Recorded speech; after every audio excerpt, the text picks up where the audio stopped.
বাবা,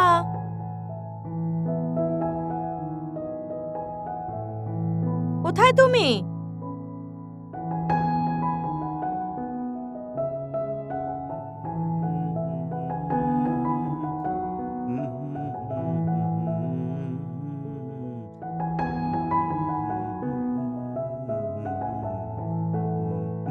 বার করো।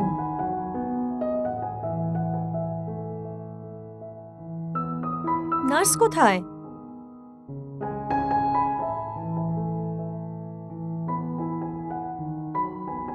ওকেও তাড়িয়ে দিয়েছো তুমি? ও করতোটা কি? সারাটা দিন ভিডিও গেম খেলতো। আমরা ওকে ভিডিও গেম খেলার পয়সা দিই নাকি? বাবা, তোমার দেখাশোনা করার জন্য রেখেছিলাম আমি ওকে। 3 মাসে তৃতীয় নার্সকেও তুমি তাড়িয়ে দিয়েছো। তুমি চাওটা কি? ওটাই যেটা প্রত্যেক বাবা চায়। আমি জব করি ড্যাড, তাও আবার নাইট শিফট। আমি সারাদিন তোমার কাছে থাকতে পারবো না। তুমি কেন বুঝছো না? ওরকম কাজ ছেড়ে দাও তুমি। কি প্রবলেম আছে? আরে ভগবানের দেয়া সবকিছুই তো আছে আমাদের কাছে। আই লাভ মাই জব বাবা। কল সেন্টারের জব একটা কাজ হলো নাকি? সারাটা দিন আমেরিকানদের কথা শোনো, সারাটা দিন কাজ করে যাও, তাই তো? কি জীবন কাটাচ্ছ? আচ্ছা, তাহলে ঠিক আছে, একটা কাজ করি, কাজ ছেড়ে দিচ্ছি। খুশি? সত্যি? না, ইয়ার কি করছিলাম। উম। উম।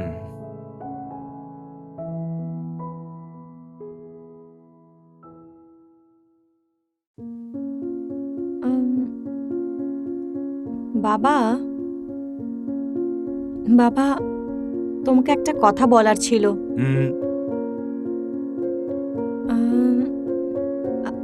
I I wanna get married. এ তো খুব ভালো কথা। আমি এখনই ম্যাট্রিমোনিয়াল সাইটে তোমার ফটো দিচ্ছি, ভালো ছবি দিচ্ছি, সব ডিটেলস দিচ্ছি। না না বাবা, তার কোনো দরকার নেই। আমার মানে আমি আমি একজনকে পছন্দ করি বাবা। আচ্ছা, সে কে শুনি একবার?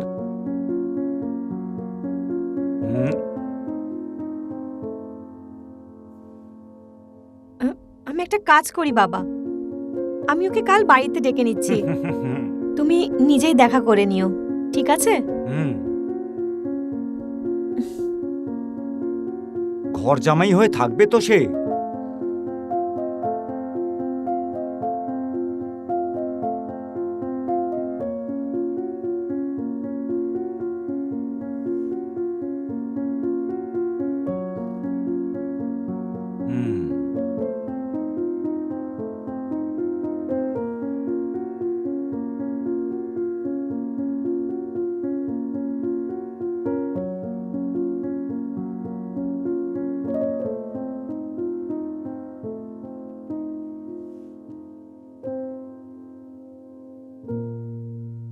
সালমান, এসে গেছো?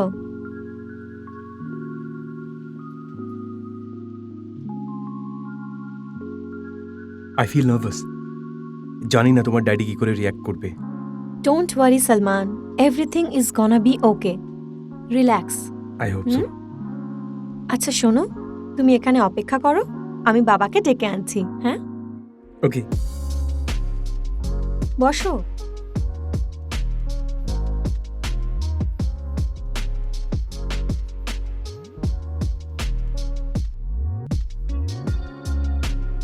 বাবা,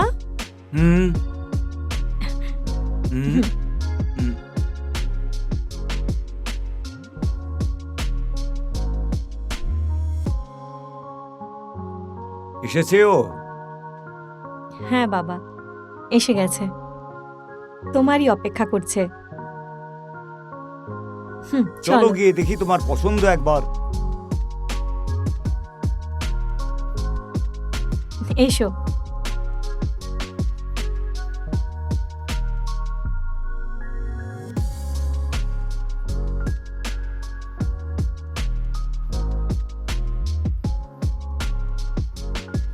আসসালামু আলাইকুম। হুম হুম বাবা, ও সালমান। নমস্কার। আহ, আমার সাথেই কোম্পানিতে কাজ করে। হুম আমার সুপারভাইজার। তুমি আমার মেয়ের মধ্যে এমন কি দেখলে যে তুমি আমার মেয়েকে একেবারে পছন্দ করে নিলে? অ্যাকচুয়ালি ও অফিসের best. I know she is the best, but তোমার একে অন্তর থেকে কি এমন ভালো লাগলো যে তোমার একেবারে রাগিনী, শি ইজ ইন্টেলিজেন্ট, হার্ডওয়ার্কিং আর খুব ভালো বন্ধু। এসব তো প্রফেশনাল কোয়ালিটি।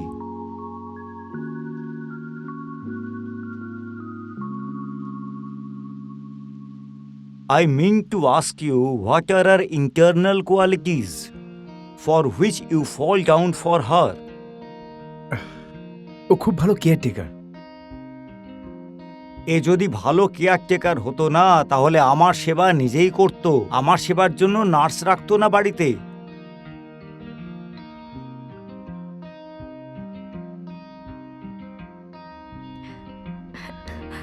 বাবা, তুমিও না। Please stop this discussion. I think we should seat and talk. যা তোমার ইচ্ছে। বসো না, বসো।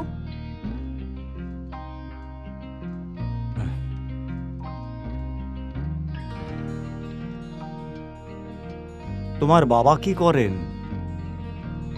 উনি হচ্ছেন স্ক্র্যাপ ডিলার। ইউ মিন নোংরা দেওয়া নেওয়া করে, মানে ওই মেথড জাতীয় কাজ?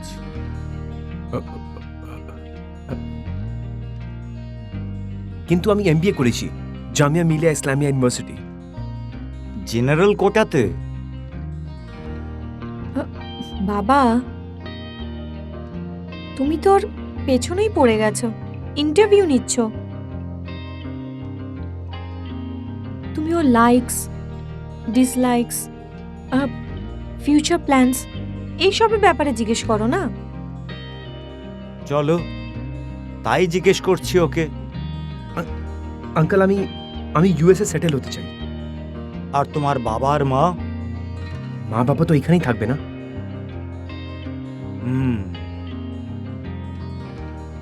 সালমান, তুমি কি সত্যি সত্যি রাগিনীকে বিয়ে করতে চাইছো? হ্যাঁ আঙ্কেল, আমি খুব শিগগিরই ওর সাথে বিয়ে করে নিতে চাই। তাহলে তুমি বিয়ের পরে রাগিনীকে কি নামে ডাকবে বলো?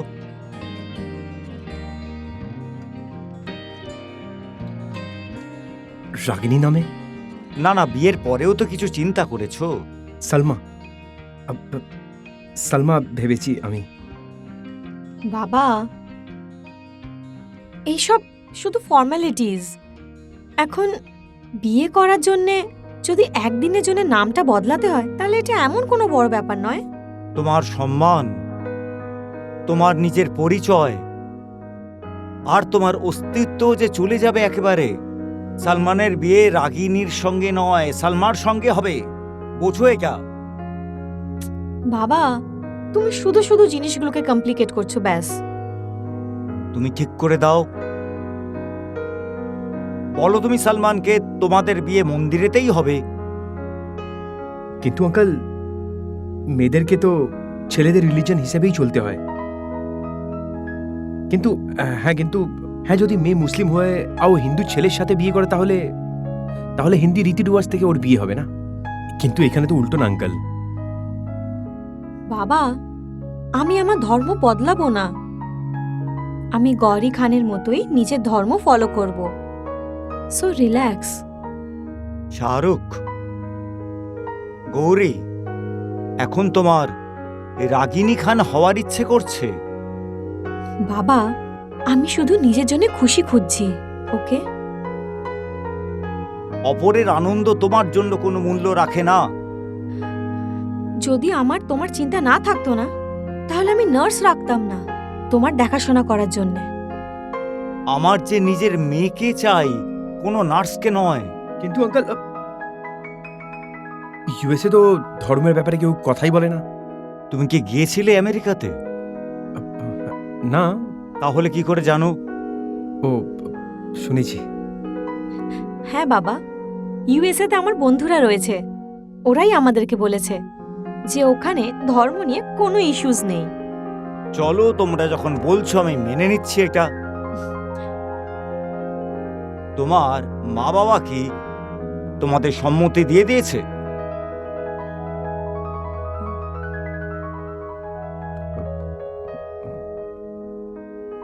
বাবা, হুম। আমরা ভাবলাম যে আগে তোমার থেকে পারমিশন নিয়ে নিই, তোমার অ্যাপ্রুভাল নিয়ে নিই, তারপর আমরা ভেবেছি ওর বাবা মায়ের সাথে গিয়ে কথা বলে নেওয়া যাবে। নট মম ড্যাড, আম্মি আব্বু বলো।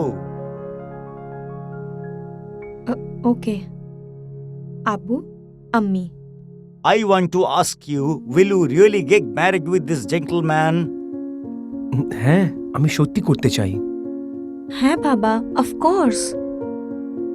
ঠিক আছে, আমার একটা শর্ত আছে, আমি তাহলেই রাজি হব। শর্ত? কেমন শর্ত? তোমাদের বিয়ের সম্মতি আমি তোমার মা বাবার মুখ থেকে শুনতে চাইছি, তাও আবার এখনই। এখন? হুম। ঠিক আছে বাবা, আমরা রাজি। কিন্তু আমি এখনো আমার মা বাবাকে আমাদের ব্যাপারে বলিনি। তাহলে এখন বলে দাও। এখন? কালকের কাজ আজকে করো, আর আজকের কাজ এখনই। পরে করব বললে যে কাজটাই নষ্ট হয়ে যাবে।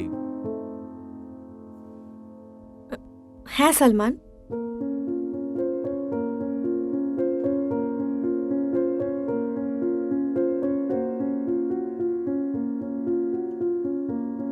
স্পিকারে কথা বলো তুমি।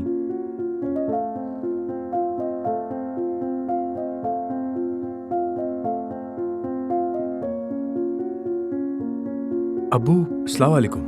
ওয়ালাইকুম আসসালাম। আব্বু, আপনার সাথে একটা কথা বলতে চাই। রাত্রে খাবার সময় করছি, আমি একটু মাল কিনতে এসেছি এখন। আব্বু, আমি নিকাহ করতে চাই। কি? নিকাহ? হ্যাঁ আব্বু, নিকাহ করতে চাই আমি। কি নাম ওই মেয়েটার? রাগিনী। হিন্দুর মেয়ে? এসব কি হচ্ছে বাবা? আল্লাহর কাছে কি করে মুখ দেখাবো আমি? তুই হিন্দুর মেয়েকে নিকাহ করবি? হ্যাঁ আব্বু। তোর মাথাটা খারাপ তো হয়ে যায়নি? একটু লেখাপড়া শিখে একেবারে আকাশে উঠছিস তুই। একবারও ভেবেছিস তোর আম্মি জানতে পারলে তার কি অবস্থা হতে পারে? সালমান, তুই আজ রাতে বাড়ি আয়, তোর সঙ্গে খোলাখুলি কথা বলতে চাই। হ্যাঁ আব্বু।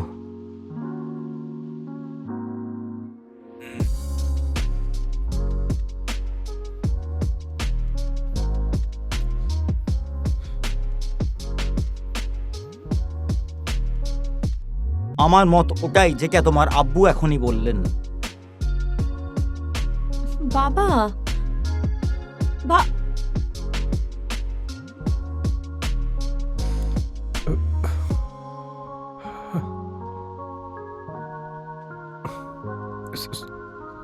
Sorry.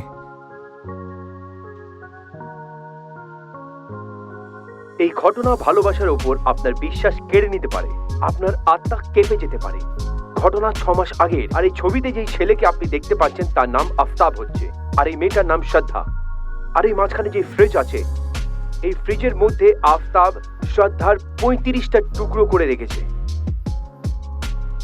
Breaking news, FIFA football world কাপে আর্জেন্টিনার টিম ফুটবল ওয়ার্ল্ড কাপ ফাইনালে পৌঁছে গেছে।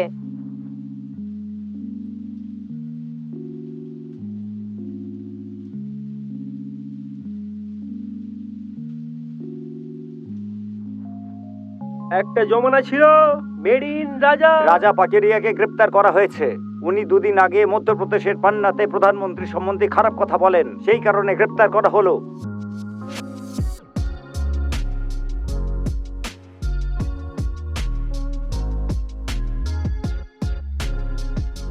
ফোন করে দেখি।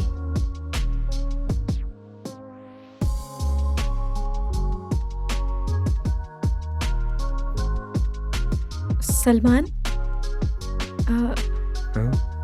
আব্বু আমি রাজি হয়েছে। ইয়ার আম্মি আত্মহত্যার ধমকি দিচ্ছে। আত্মহত্যা? সিরিয়াসলি? অনেক মেলোড্রামাটিক বিহেভ করছে সব বাড়ির লোকেরা। তাহলে এবার এবার কি করে মানাবে ওনাদেরকে? I think it will take time ইয়ার। টাইম? কিন্তু তুমি তো 15 দিন পর নিউ ইয়র্কে চলে যাচ্ছ। আই নো, বাট আমি অনেক চেষ্টা করছি। ট্রাই ট্রাই নয়, তোমাকে মানাতে হবে সালমান। হ্যাঁ হ্যাঁ, আমি মানিয়ে নেব ওদের।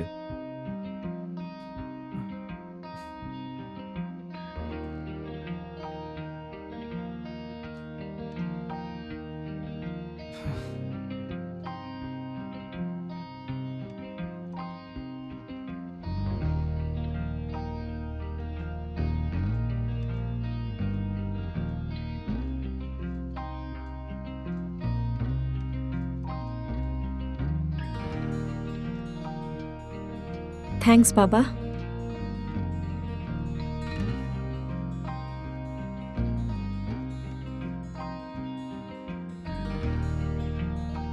প্রত্যেক রাতের পরে একটা সুন্দর সকাল আসে।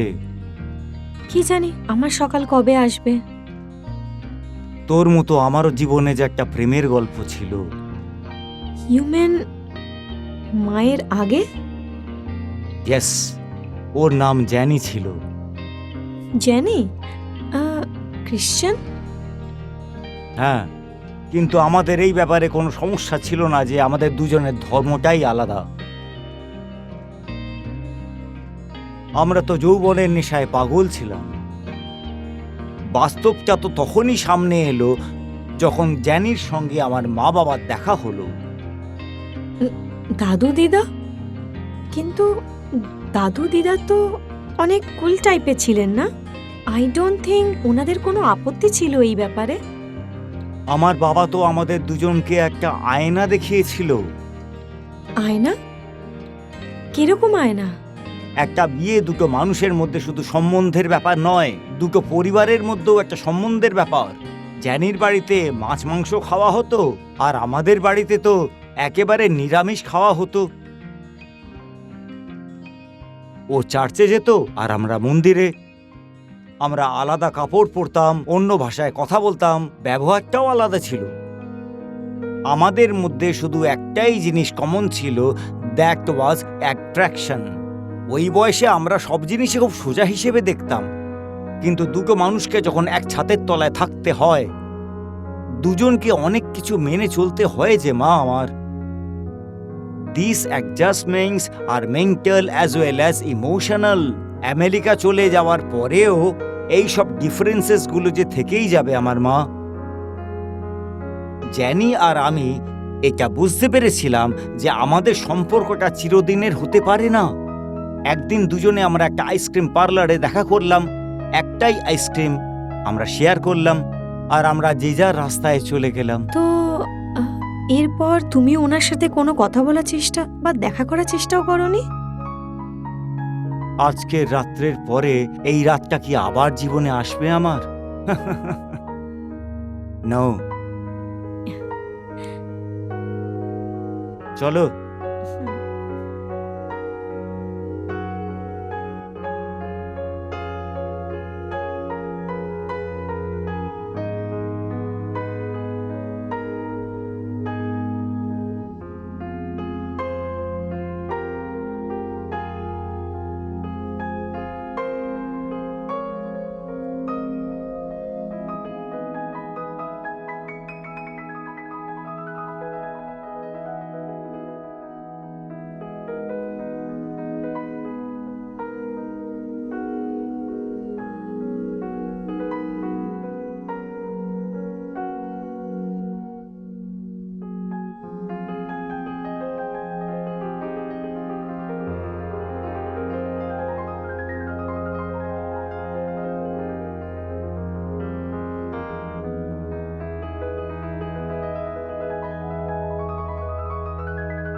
আরে তুই এখানে?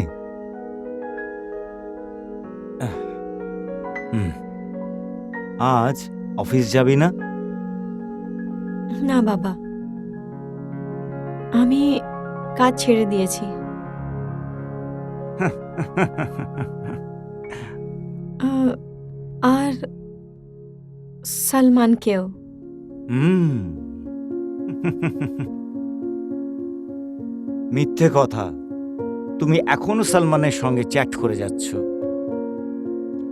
না বাবা, এই দেখো, তুমি নিজেই দেখে নাও, দেখে নাও।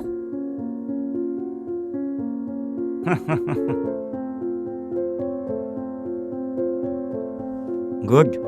মিস্টার পুষ্কর পান্ডে, আমার শ্রদ্ধেয় বাবা, তোমার জন্য জামাই রাজা খুঁজছি। সুখে থাক মা।